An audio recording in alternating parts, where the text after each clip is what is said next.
Hello जी। आज के चौथे और आखिरी वीडियो में हम बात कर लेते हैं एक और स्मॉल फाइनेंस, एकदम छोटी एक एक एक एनबीएफसी के बारे में। अगर कंपनी के नाम की बात करूं तो कंपनी का नाम है ट्रू कैप फाइनेंस। और अगर मार्केट कैप की बात करें तो बहुत ही छोटा सा इसका मार्केट कैप है, करीबन करीबन 527 करोड़ के आसपास के इसका मार्केट कैप है। मतलब बहुत ही छोटे मार्केट कैप की कंपनी है। और क्या करती है भाई, हमारे एमएसएमई लोन्स प्रोवाइड करती है। अगर हम इनके एयूएम की बात करें तो इनका एयूएम करंटली है करीबन करीबन 1160 करोड़ रुपीस का। मतलब आप देखो कितना छोटा सा कंपनी है कि 1100 करोड़ के आसपास का ही इनका एयूएम है। अगर मैं ग्रोथ की बात करूं तो एयूएम में ग्रोथ आया 76% on a Y Y level और 13% on a quarter on quarter level. वहीं अगर डिस्बर्समेंट की बात करूं तो डिस्बर्समेंट पर आप 42% on a Y Y level and down by 16% on a quarter on quarter level. मतलब एक चीज तो हमें क्लियर कट पता चल रही है कि ग्रोथ धमाकेदार है। और देखो इसमें ग्रोथ आ रही है को लेंडिंग की वजह से। अब हम को लेंडिंग पहले भी पिछली एनबीएफसी में बहुत ढंग से समझ चुके हैं। एक बार फिर देख लेते हैं को लेंडिंग क्या होता है। देखो को लेंडिंग में क्या होता है, ये लोग किसी भी बड़े बैंक या बड़ी एनबीएफसी से टाई अप करते हैं। अब जैसे ट्रू कैप का टाई अप करीबन करीबन 6-7 एनबीएफसी और बैंक से है। अगर मैं सपोज एक एक एक बैंक का नाम लेके चलते हैं, सपोज इनका टाई अप, जैसे इनका टाई अप है भी, इनका टाई अप है एचडीएफसी बैंक के साथ। तो क्या होगा, ट्रू कैप को एक कस्टमर मिलेगा, ट्रू कैप के पास एक कस्टमर आया, ट्रू कैप एक उस कस्टमर को एक्वायर करेगा और वो बोलेगा कि भैया मेरे को 1 लाख रुपए का लोन चाहिए।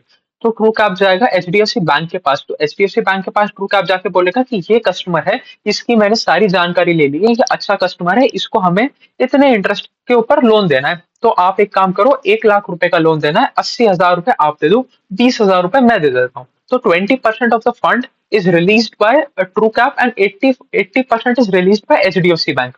तो उसको 1 लाख रुपए मिल गए और एचडीएफसी बैंक की लोन बुक में 80,000 रुपए का इंक्रीमेंट हो गया। अब इससे हुआ क्या, दोनों को कैसे फायदा हुआ, एक तो एचडीएफसी बैंक की पूरी लोन बुक बढ़ गई और लोन बुक बढ़ने पे उसको कोई माथापौड़ी नहीं करनी पड़ी, उसने सारा का सारा जिम्मा सौंप रखा है ट्रू कैप को। तो ट्रू कैप ही कस्टमर एक्वायर करेगा, ट्रू कैप ही सारे का सारा उसके ऊपर माथापच्ची करेगा कि अच्छा कस्टमर है क्या, इसको कितने इंटरेस्ट रेट पर लोन देना है, कम पे देना है, ज्यादा पे देना है, इसकी पहले की क्या क्रेडिट हिस्ट्री रही है, क्या जो ये बिजनेस कर रहा है उस बिजनेस से ये पैसा रिकवर करके ईएमआई सर्विस कर पाएगा नहीं कर पाएगा, या ये इसके इसके इसका ये जो धंधा है ये आगे चल के चलेगा या नहीं चलेगा। मतलब जो भी रिसर्च करना है वो ट्रू कैप करेगा।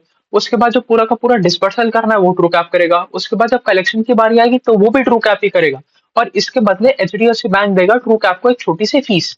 तो ट्रू कैप के लिए क्या फायदा हुआ, एचडीएफसी बैंक का हमने फायदा समझ लिया कि एचडीएफसी बैंक का लोन बुक बढ़ गया, बिना कोई एफर्ट मारे सिर्फ उसको पैसा देना पड़ा। और उसके पास कास्ट अकाउंट था तो उसके पास सस्ता पैसा ऑलरेडी पड़ा था, तो उसने उठा के वो सस्ता पैसा आगे चल के इस कस्टमर को लेंड कर दिया और इसके बदले अपना इंटरेस्ट इनकम कमा लिया और एक छोटी सी फीस दे दी ट्रू कैप को। अब ट्रू कैप का इसमें क्या फायदा हुआ, आप देखो ट्रू कैप है एक छोटी सी एनबीएफसी, तो छोटी एनबीएफसी है तो कोई ज्यादा क्रेडिबिलिटी तो है नहीं।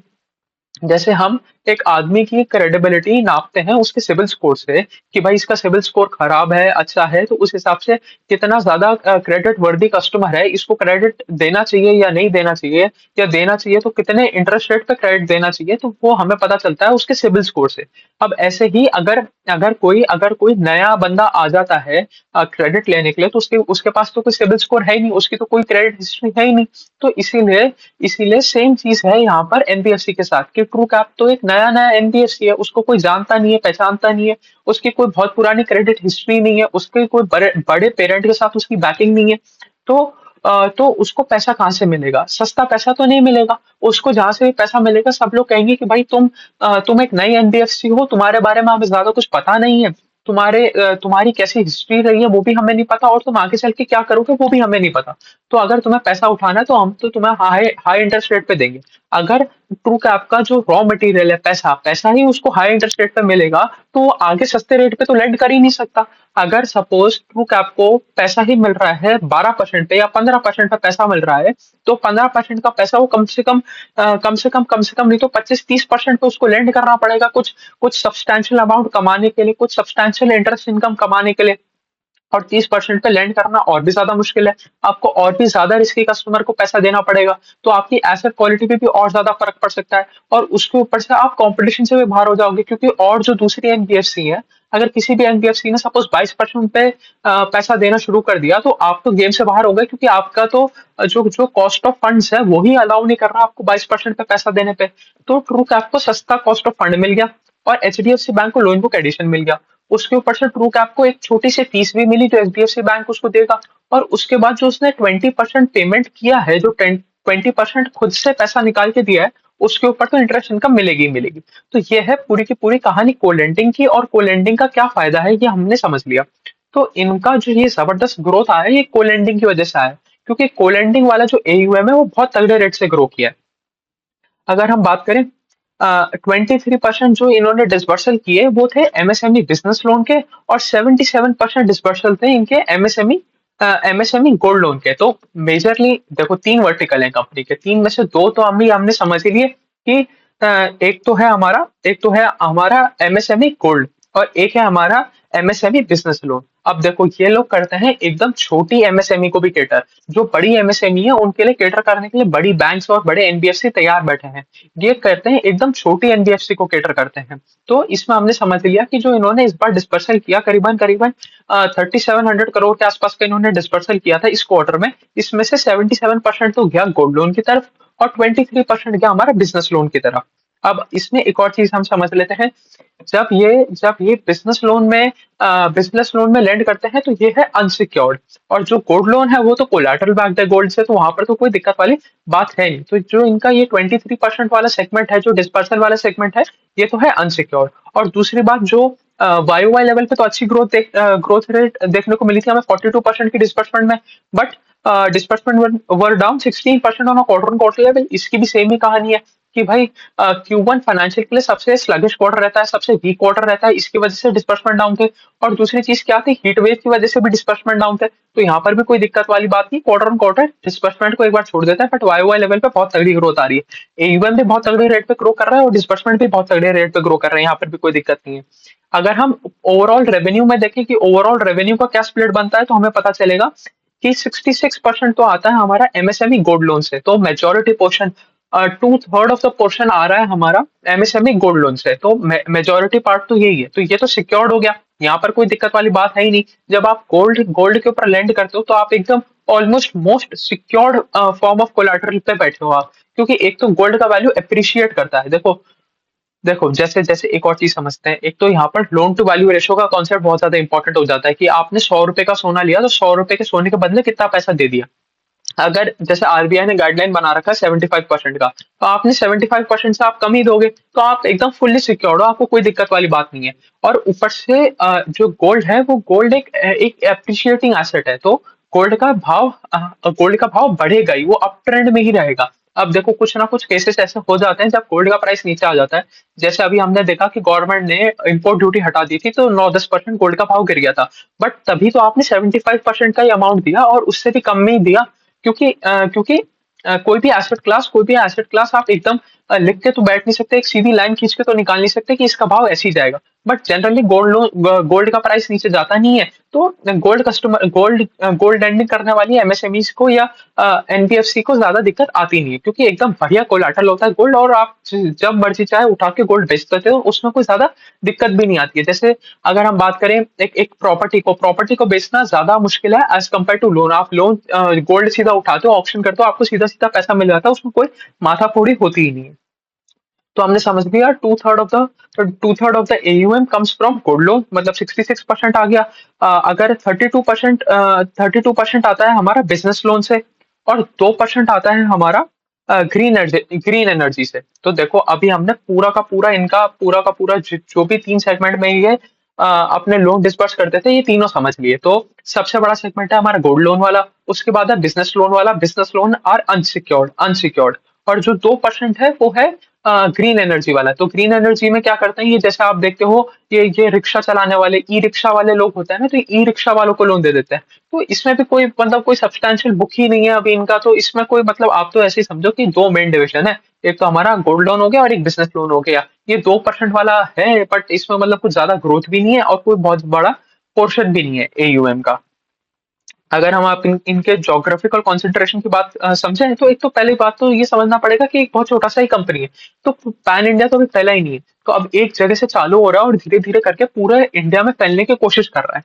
अगर हम बात देखें कि ज्योग्राफिकल कंसंट्रेशन कितना है, तो पता चलेगा 31% आता है महाराष्ट्र से, 15% आता है एमपी से, 10% आता है गुजरात से, 10% आता है राजस्थान से, 8% आता है गोवा से, 7% आता है दिल्ली से। देखो इतने नंबर देखने की जरूरत नहीं है। ऐसा समझते हैं कि सबसे बड़ा कंट्रीब्यूटर है महाराष्ट्र, फिर MP, Gujarat, Rajasthan almost almost 10-10-10% का कंट्रीब्यूटर है। तो करीबन 70-80% इन इन 5 स्टेट से आ जाता है, और कुछ बहुत ज्यादा स्टेट में इनका भी प्रेजेंस भी नहीं है। कुल टोटल 8 ही स्टेट में इनका प्रेजेंस है। अगर मैं बात करूं तो 8 स्टेट में प्रेजेंस है, और ये भी सारे नॉर्थ वेस्ट वाले स्टेट्स हैं। मतलब राजस्थान में है, दिल्ली में है, हरियाणा में है, शायद हाँ पंजाब में भी है, उत्तर प्रदेश में है, महाराष्ट्र में है, और मध्य प्रदेश में है, गुजरात में है। तो इन 8 स्टेट्स में ही इनका प्रेजेंस है, और धीरे धीरे करके अपना नेटवर्क बढ़ा रहे हैं। तो कोई बहुत बहुत बड़ा कंपनी तो है नहीं कि पैन इंडिया प्रेजेंस ऑलरेडी लेके बैठे हो, तो छोटी सी ही कंपनी है।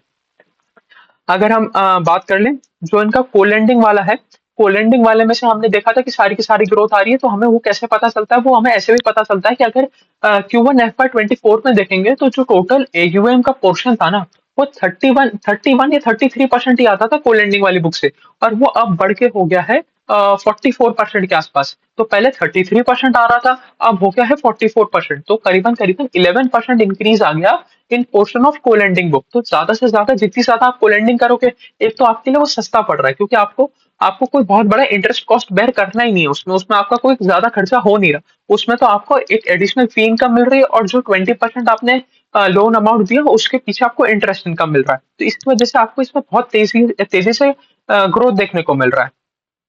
अगर हम बात करें अगर अगर हम बात करें आगे चल के, तो इनका पार्टनरशिप किन किन बैंक के साथ है वो भी देख लेते हैं। तो अभी इनका पार्टनरशिप है 7 बैंक एंड एनबीएफसी के साथ। ये मैं बात कर रहा हूँ कोलेंडिंग की। जो इनको बैंक्स लेंड करते हैं उनकी लिस्ट तो और भी बड़ी है। बहुत सारे बैंक इनको लेंड करते हैं। भाई एसबीआई भी लेंड करता है, या और कोटक महिंद्रा बैंक लेंड करता है, एचडीएफसी भी लेंड करता है।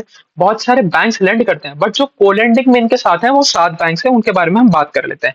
एक तो है डीसीबी बैंक, एक है सेंट्रल बैंक ऑफ इंडिया, एक है यूग्रो कैपिटल। यूग्रो कैपिटल का भी हमने एनालिसिस कर रखा है, वो भी जाके आप वीडियो देख लेना। वो भी एक छोटा एमएसएमई बिजनेस लोन देने वाला एक एक एनबीएफसी है, जो बहुत ही धमाकेदार रेट पे ग्रो कर रहा है।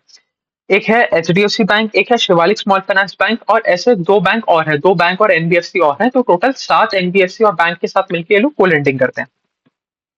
इनके अभी करंटली 128 ब्रांचेस हैं इन इन 8 स्टेट्स। और सबसे ज्यादा ब्रांचेस, ऑब्वियस सी बात है, सबसे ज्यादा जो लोन बुक एयूएम है वो आ रहा है महाराष्ट्र से, तो सबसे ज्यादा ब्रांचेस भी महाराष्ट्र में ही है। अगर हम नंबर ऑफ ब्रांचेस की बात करें, तो 128 में से 33 ब्रांचेस तो इनकी महाराष्ट्र में है, 22 राजस्थान में है, 20 एमपी में है, और ऐसे और भी बाकी सारे स्टेट्स में फैली हुई है।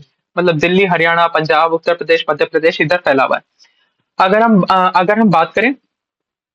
हम बात करें इनके इनके कौन कौन सी सिटीज में है, देखो ये एक एकदम छोटे एमएसएमई को फंडिंग करते हैं, तो ये एकदम मेट्रो सिटी में तो होंगे नहीं। ये चीज हमें इनके ब्रांच नेटवर्क से भी पता चलती है कि अगर अगर 128 ब्रांचेस हैं, उसमें से 119 ब्रांचेस इनकी हैं टीयर 2 से टीयर 4 सिटीज में। मतलब सिर्फ टीयर 1 सिटी में सिर्फ 9 ब्रांचेस हैं, 9 branches out of 128 branches. 119 branches are in tier 2 to tier 4 cities. अगर हम इनके एवरेज टिकट साइज की बात कर लें, तो 1.2 लाख के आसपास का इनका एवरेज टिकट साइज आता है। और अगर हर हर सेगमेंट वाइज भी हम थोड़ा थोड़ा देखने जाएं, तो हमें पता चलेगा जो गोल्ड लोन वाला सेगमेंट है, उसका टेन्योर देखो। एक तो सबसे अच्छी चीज गोल्ड लोन में बहुत सारे पॉजिटिव्स हैं। एक तो क्या है, एक एप्रिशिएटिंग एसेट क्लास है, तो आपको कोई एक्स्ट्रा एफर्ट नहीं मारना पड़ता। अगर गोल्ड का भाव आज 70,000 रुपए है, और कल जाके 80,000 रुपए हो जाएगा, तो 10,000 रुपए का गोल्ड का भाव बढ़ा, और आप 75% लोन टू वैल्यू रेशियो पे गोल्ड देते हो, तो आप 7,500 रुपए का लोन उसको ऐसे ही दे सकते हो बिना कोई एडिशनल कॉस्ट। ना आपको उसके घर पे जाना पड़ा, ना आपको कोई नया कस्टमर एक्वायर करना पड़ा, ना आपको केवाईसी करना पड़ा, आपको कुछ भी नहीं करना पड़ा। सिर्फ उसका जो रखा हुआ गोल्ड था, वो गोल्ड का भाव बढ़ गया, तो आपने कहा कि भाई तेरे को और पैसा चाहिए, तू ले ले। तो आपका सीधा सीधा एयूएम बढ़ गया बाय 7,500 रुपए, क्योंकि जो कोलेटरल का वैल्यू था वो बढ़ गया। और इस पे आपका कोई ग्रॉस एनपीए नेट एनपीए आता नहीं है। देखो, इनको रिपोर्ट जरूर करना पड़ता है, क्योंकि आरबीआई का गाइडलाइन है कि आपको गोल्ड लोन पे भी आपको रिपोर्ट करना पड़ेगा अपना gross NPA net NPA. But इस पे कोई नेट एनपीए तो होता ही नहीं है, क्योंकि एकदम लिक्विड एसिड है। आप कल जाओ सुनार की दुकान पे जाओ और उस गोल्ड को बेच दो, काम खत्म हो जाएगा। उसमें आपका कोई लफड़े वाली बात ही नहीं है। आप अपना सारा का सारा पैसा रिकवर कर लोगे, विद इंटरेस्ट आप सारा का सारा पैसा रिकवर कर लोगे। तो ये एक एक बहुत ही बढ़िया चीज है। उसके बाद इस पे टेन्योर बहुत लंबा नहीं होता। मतलब जो आपने सारा का सारा पैसा दिया था, वो ऐसा नहीं है कि आपने 1 लाख रुपया दिया था तो आपको 1 लाख रुपया अब 10 साल बाद देखने को मिलेगा। इनका बहुत छोटा सा ही टेन्योर होता है। तो अगर मैं टेन्योर की बात करूं, तो इनका इनका टेन्योर होता है मैक्स टू मैक्स 12 महीने का। तो 1 साल, मैक्स टू मैक्स 1 साल में आपको आपका पैसा पूरा वापस आता हुआ दिख जाएगा। तो अगर कोई भी प्रॉब्लम होती है तो इसमें गोल्ड लोन वाला लोन जल्दी इफेक्ट होता ही नहीं है, होता ही नहीं है। क्योंकि एक तो टेन्योर इतना छोटा है। उसके बाद जो कोलाटरल रखा हुआ है, कोलाटरल को ही आप बेच के, एकदम लिक्विड कोलाटरल है, उठा के बेचो और अपना पैसा रिकवर कर लो। अगर इसमें यील्ड की बात करें तो इनको मिलता है करीबन 15 to 21% का यील्ड। और इनका लोन टू वैल्यू रेशियो है 60 to 75%। देखो, 75% is the upper limit set by RBI, और ये लोग देते हैं 60 से 75%। मतलब कोई बहुत ही अच्छा कस्टमर है तो उसको 75% के आसपास पे दे दिया। बट अगर कोई भी जनरल कस्टमर है तो उसको 60% के आसपास ही देते हैं। तो मतलब बहुत ही सुपर सिक्योर्ड एक तरीके का लोन है। और ये इनका majority portion of the book भी है। 66-67% of the AUM comes from gold loan. तो ये तो बहुत ही बढ़िया बात है। फिर आ जाते हैं बिजनेस लोन पे। बिजनेस लोन 32% कंट्रीब्यूट करते हैं। ये है अनसिक्योर्ड। तो अब यहाँ पर है इनकी सारी की सारी गणित। भाई, आप कितना अच्छा कस्टमर पकड़ते हो, आप अपनी तरफ से कितनी अच्छी रिसर्च कर सकते हो, आप अपनी रिस्क को कितना सिक्योर कर सकते हो, सारी की सारी कहानी यहीं पर आती है। तो अगर हम देखें तो इस पर टेन्योर भी ज्यादा होता है। इस पर टेन्योर करीबन करीबन 3 साल का होता है। और इस पे इसलिए कंपैरेटिवली यील्ड भी ज्यादा है। 16 to 22% के आसपास का यील्ड है। तो कंपनी बताती है, हम क्या करते हैं, हम उसके जो बंदा है जो बिजनेस लोन ले रहा है, उसके बिजनेस की कैश फ्लो एनालिसिस करते हैं कि भाई आप क्या इतना कमा भी पाओगे कि आप हमारी ईएमआई सर्विस कर पाओ। तो उसका पूरा कैश फ्लो एनालिसिस करने के बाद ही उसको ये लोग लोन देते हैं। और एक गोल्ड लोन में एक चीज बताना मैं भूल गया कि ये सस्ता, मतलब जो कम क्वालिटी वाला गोल्ड लेते ही नहीं, कि भाई 16 कैरेट का गोल्ड ले लिया या 18 कैरेट का गोल्ड ले लिया। ये सिर्फ 22 कैरेट गोल्ड पे ही काम करते हैं, सिर्फ और सिर्फ 22 कैरेट। तो मतलब एकदम क्रीम क्वालिटी का गोल्ड लिया तो वो और भी ज्यादा सिक्योर्ड हो गया। फिर जो फाइनली इनकी कैटेगरी आ गई ईवी वाली, जो जो छोटे वो ई रिक्शा वाले लोगों को ये केटर करते हैं, उसमें कुछ है नहीं। वो ज्यादा से ज्यादा 2 लाख रुपए तक का लोन देते हैं। और अगर वहीं मैं बात करूं इधर अपने गोल्ड लोन और बिजनेस लोन की, तो इनका इनका जो वैल्यू रहता है वो रहता है 1 लाख रुपए से लेके 50 लाख रुपए तक। बट इसमें भी एवरेज इनका नियरली 1 लाख रुपीज ही रहता है। मतलब एकदम, क्योंकि एकदम छोटी एनबीएफसी को, सॉरी, छोटे एमएसएमई को केटर कर रहे हैं, तो वो छोटा एमएसएमई वाला 50 लाख रुपए का लोन, 50 लाख रुपए का गोल्ड लेके कहाँ से आएगा। अगर हम इनकी थोड़ी सी एसेट क्वालिटी की बात कर लें, तो एसेट क्वालिटी में हमें पता चलेगा कि थोड़ी थोड़ी इनकी एसेट क्वालिटी खराब हुई है। उससे पहले हम एक बार बात कर लेते हैं इनकी निम्स की। निम्स इनके एक्सपैंड किए। निम्स इनके एक्सपैंड किए on a Y level from 6.1% to 6.7%। मतलब बहुत ही बेहतरीन बात है ये। और अब आ जाते हैं इनके एसेट क्वालिटी पे। अब देखो, हर कंपनी की जो भी एमएसएमई या माइक्रो फाइनेंस में है, उसकी एसेट क्वालिटी थोड़ी थोड़ी खराब हुई, और इसकी भी खराब हुई। बट ये इतनी बेहतरीन एसेट क्वालिटी पे बैठे हैं, और उसके बाद इनका 2/3 ऑफ द लोन बुक है ही गोल्ड का, कि कोई दिक्कत वाली बात ही नहीं है। अगर फिर भी हम देखने जाएं तो इनका जो नेट एनपीए है, वो नेट एनपीए बढ़ा from 0.6% to 0.9% on a Y level. और ग्रॉस एनपीए बढ़ा from 1.32% to 1.42% on a Y level. और क्वार्टर ऑन क्वार्टर लेवल पे भी यही है, from 1.32% to 1.42% on a quarter on quarter level. तो कोई बहुत ज्यादा इनका इनका एसेट क्वालिटी खराब ही नहीं हुआ। और ऊपर से ये बैग है बाई गोल्ड, क्योंकि 2/3 ऑफ द लोन बुक आ रहा है गोल्ड से। और अगर हम इनके पीसीआर की बात करें तो 37-38% के आसपास का पीसीआर है। अब देखो, हमें देखने में लगेगा कि इनका पीसीआर कम है। बट पीसीआर कम क्यों है? क्योंकि बहुत सारा जो हमारे पास लोन खराब हुआ है, वो आ रहा है हमारे गोल्ड लोन वाले सेगमेंट से। और गोल्ड लोन में हमारे पास पहले ही एक एसेट पड़ा है जिसका जिसका वैल्यू बहुत ज्यादा है उसके उसके लोन डिस्पर्स से। तो इसलिए उनको उस वाले लोन पे पीसीआर बनाने की जरूरत नहीं है, इसलिए यहाँ पर हमें पीसीआर भी कम देखने को मिल रहा है। अगर हम गाइडेंस की बात करें तो लास्ट कॉन कॉल में मैनेजमेंट ने बोला था कि हम FY25 क्लोज करेंगे by AUM of 1450 crore rupees, और उस टाइम इनका एयूएम था करीबन करीबन 1,000 करोड़ रुपए का, 1,000 करोड़ रुपए का एयूएम था, और उन्होंने बोला था 45% का हम ग्रोथ लेके आएंगे। तो अभी तक तो सारा कहानी ठीक ही लग रही है। अभी ये फर्स्ट क्वार्टर में ही करीबन करीबन 1200 करोड़ के एयूएम पे पहुंच गए। तो ये तो मतलब अचीविंग क्या, बहुत बहुत मतलब इससे इससे ओवर डिलीवर करने की ही कहानी लग रही है अब तक की, जो हमने देखा है, जो Q1 के जिस तरीके से नंबर आए उस हिसाब से तो ये एक्सीड ही कर जाएंगे उस गाइडेंस को।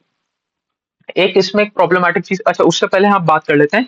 इन्होंने करीबन करीबन 40 करोड़ रुपए के आसपास का वारंट इशू किया था।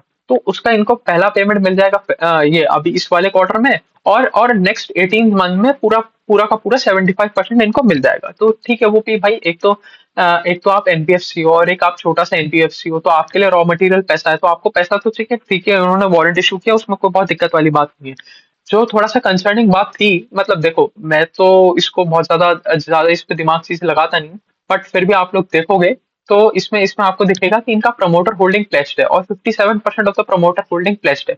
तो जब इनको लास्ट क्वार्टर में कॉन कॉल में एक एनालिस्ट ने पूछा था कि भैया इस बारे में आपका क्या विचार है, तो सीईओ ने बोला देखो भाई, हम तो मैनेजमेंट है, हम देखते हैं कंपनी की परफॉर्मेंस पे, हमें नहीं पता सीईओ क्या कर रहा है, हम अपने काम को लेके बात करेंगे कि हम कितना ग्रोथ कर सकते हैं, हम क्या क्या कर रहे हैं, हमारी एसेट क्वालिटी क्या है, हम उस विषय में बात करेंगे। प्रमोटर बैठ के क्या कर रहा है उससे हमें कोई मतलब ही नहीं है, और हमें उसके बारे में जानकारी भी नहीं है कि उन्होंने उन्होंने ये प्लेस क्यों कर रखा है। अब फाइनली आ जाते हैं हम नंबर पे, और उसके बाद ये वीडियो खत्म करते हैं। अगर हम बात करें तो इनका नेट इंटरेस्ट इनकम इनका बढ़ा 84% on a Y level, other income degrew किया by 18% on a Y level, और पैट बढ़ा, PAT was up 10% on a Y level. और अगर क्वार्टर ऑन क्वार्टर लेवल पे बात करने जाएंगे तो पैट इनका डिग्रू कर गया। अब ये क्यों हुआ? क्योंकि इनको पिछले क्वार्टर में इनको काफी सारे टैक्स एडजस्टमेंट मिले थे, तो करीबन करीबन शायद 3 या 4 करोड़ के आसपास का इनको टैक्स एडजस्टमेंट मिला था। इसकी वजह से क्वार्टर ऑन क्वार्टर लेवल पे बहुत ज्यादा डिग्रोथ देखने को मिल रही है हमें पैट में। वो ऐसा सच है, कुछ कोई डिग्रोथ नहीं है, बट वो टैक्स एडजस्टमेंट की वजह से हमें डिग्रोथ देखने को मिला। तो चलिए, यही थी कहानी आज के आखिरी वीडियो की। ट्रू कैप माइक्रो फाइनेंस हमने कर लिया, sorry true true cap finance कर लिया, माइक्रो फाइनेंस नहीं है, ट्रू कैप फाइनेंस हमने कर लिया। मतलब एक बहुत छोटा सा कंपनी और बहुत धमाकेदार ग्रोथ रेट के साथ बढ़ता हुआ, अपनी गाइडेंस को एक्सीड करते हुए दिखता हुआ। गाइडेंस इनका 45% का था, और उसको भी ये एक्सीड करते हुए ही जा रहे हैं। चलिए, अभी के लिए इतना रखते हैं। Thank you.